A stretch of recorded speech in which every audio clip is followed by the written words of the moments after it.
Եթե 1915 թվականին տեղի ունեցածը ցեղասպանություն չանվանենք, այդ դեպքում պետք է ասել, որ աշխարհում որևէ ցեղասպանություն չի եղել։ Թաներ Ակչամ։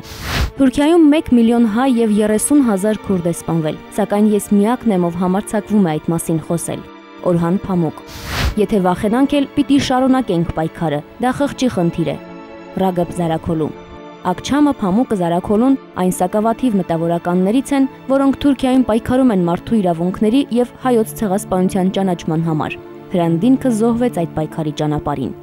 Դինքի գործը նրա իսկ հիմնադրած Ակոստ թերթի միջոցով շարունակում են գաղափարակիցները։ 2006 թվականին Ուրֆայի եւ Ստամբուլի դատարանները հայ խմբագրապետին մեղավոր էին ճանաչել իբր թրքությունը վիրավորելու համար, միայն նրա համար, որ ցեղասպանություն բառն էր գործածել։ Դինքի մտահոգություններից մեկն այն էր, որ Թուրքիայում հայերի ներկայությանը ոչ մի կերպ չեն վերաբերվում։ Կարծես Թուրքիայում հայեր չկան։ Հարցազրույցներից մեկի ժամանակ նա ասել էր. Թուրքիայում ցանկացած դպրոցական դասագրքում փոքրամասնությունների հայերի հետ կապված տվյալներ չեք գտնի։ Միայն ազգային անվտանգության դասագրքում տվյալներ կան։ Նախակրթարանում անգամ չկա։ Օրինակ, Ալի գնդակը Հակոբին գցիր, այդպիսի նախադասություն չեք գտնի։ Ալին գնդակը միշտ կգցի Վելիին, երբ նայում ենք սրանց, մենք չկանք։ Դինքին սպանեցին 2007 թվականին։ Ակոստ թերթի խմբագրատան մուտքի մոտ, թիկունքից ատրճանակի 3 կրակոցով։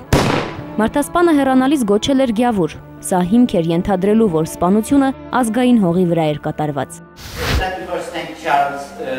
Թաներ Ակչամը Միացյալ Նահանգների Կլարկի համալսարանի հայոց ցեղասպանության հետազոտությունների կենտրոնի ղեկավարն է։ Նրա ցանկությունն է, որ հայ ու թուրք ժողովուրդները լսեն միմյանց։ 2 տարի առաջ նա թուրքական իշխանությունների դեմ հայցեր ներկայացրել մարդու իրավունքների եվրոպական դատարան, իրեն ճնշելու մեղադրանքով։ Ակչամին հալածում էին հայոց ցեղասպանության հարցը բարձրացնելու համար։ Միեդի վճիռը հօգուտ նրա էր։ Դատարանը վճռել էր, որ հայոց ցեղասպանության ճանաչումը Թուրքիայում չի կարող հանցագործություն համարվել։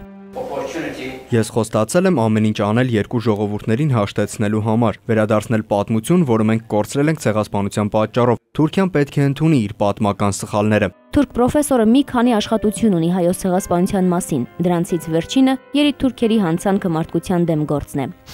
Հալածանքների ու ճնշումների է ենթարկվել նաև Նոբելյան մրցանակակիր Օրհան Փամուկը։ 2011 թվականին թուրքական դատարանը նրան էլ մեղավոր էր ճանաչել, ինչպես Դինքին, որ իբր ցեղասպանություն բառը վիրավորում է թուրք ժողովրդի ինքնությունը։ Այն, ինչ ես ասել եմ, ճիշտ է։ Իրավաբանորեն ես իրավունք ունեի դա ասելու, եւ դա պետք է ասվի պատմության, ավելին, բարոյականության տեսանկյունից, եթե մենք մարդկային արարածներ ենք։ Փամուկի գրականության հիմնական թեման Թուրքիայի ներքին կյանքն է, թուրք ժողովուրդը, արևելքի ու արևմուտքի, իսլամի ու քրիստոնեության, ավանդապահության եւ առաջադիմության բախումը։ Այդ համատեքստում նաև հայոց ցեղասպանության թեման է արծարծում։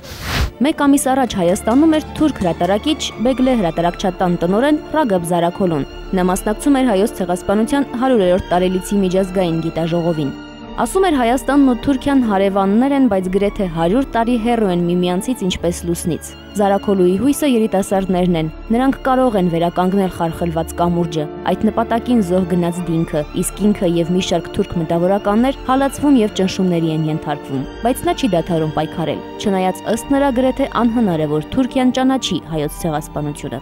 Դատական ակտեր, ահա թե ինչը կարող է փակել Թուրքիայի բերանը։ Դրա համար պետք է բացվեն թուրքական ռազմական արխիվները։ Միայն այդ դեպքում կլինեն անհերքելի ապացույցներ, որը չի կարող անտարբեր թողնել նաև միջազգային հանրությանն ու դատարանին։ Որպես հրատարակիչ Զարաքոլուն մտահոգված է, որ հայերենից թուրքերեն եւ հակառակը թարգմանություններ չեն արվում։ Թուրք մտավորականը առաջիններից էր, որ հրատարակեց հայ գրականության ժողովածու։ Հայ եւ թուրք ժողովուրդներին պետք է մերձեցնել գրականության միջոցով, մինչդեռ ոչ Չարենցը, ոչ Թումանյանը, ոչ մի գրող թուրքերեն թարգմանված չէ։ Թուրքական իշխանությունները ոչ միայն շարունակում են ժխտել պատմական փաստերը, այլև օգտագործելով արտաքին լծակները խոչընդոտում են հայոց ցեղասպանության ճանաչմանը, հալածում են յուրայիններին, եթե նրանք ազնիվ լինելու համարձակություն են ունեցել։ Դրան հակակշիռ մտավորականները, թեկուզ սակավաթիվ, շարունակում են պայքարել, որովհետև, ինչպես Ռագեբ Զարաքոլուն է ասում, դա մարդու իրավունքների հարց է, որն ամեն օր ոտնահարվում է Թուրքիայում։ Թերեզա Կադաևչյան, ժամը լրատվական։